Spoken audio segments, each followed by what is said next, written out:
मध्ये आपलं स्वागत आहे। तेल गरम झालेलं आहे। आपण आज बनवणार आहोत पोहे।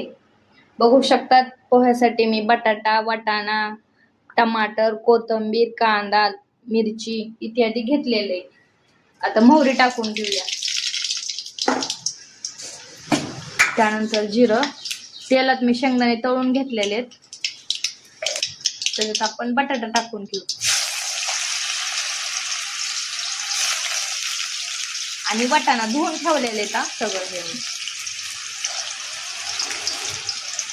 सोपी रेसिपी कुणाला पण येते, तरी पण मी म्हणलं शेअर करावं पोह्याची। तुमच्या सर्वांनाच पोहे तर बनवता येतात। थोडस मीठ टाकलंय मी त्याच्यात। आता छान असं फ्राय होऊ द्यायचं हे। बटाटा छान असा फ्राय झालेला आहे। त्यानंतर कांदे टाकून घेऊ।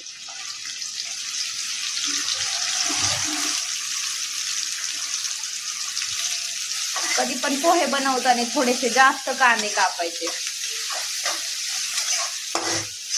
मग टेस्टी लागतात पोहे। छान फ्राय होऊ द्यायचा कांदा। होऊ शकतात आपला थोडासा तळत आलेला आहे। आता त्यानंतर मिरची टाकून घेऊ, म्हणजे आणखीन फ्राय होईल कांदा आणि मिरची सोबतच टाकणार आहे। टमाटर पण मी ते पण छान आता सगळं मिक्स तळून घ्यायचंय। माझ्याकडं कढीपत्ता नव्हता, त्याच्यामुळे मी कढीपत्ता नाही टाकला।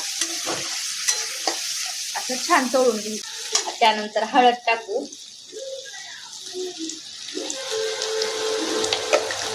त्यानंतर मीठ।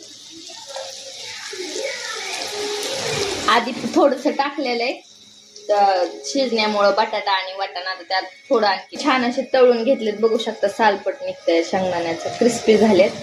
आता पोहे पण बघा किती छान असे मोकळे फटफटीत झालेले आहेत आपले। 5 मिनिटं अगोदर भिजायला ठेवायचे, धुवून ठेवायचे पोहे, म्हणजे आपले सुटसुटीत पोहे होतात।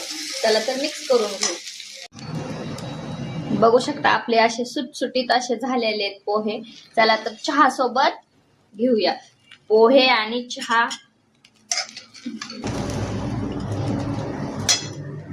चला तर एन्जॉय करा।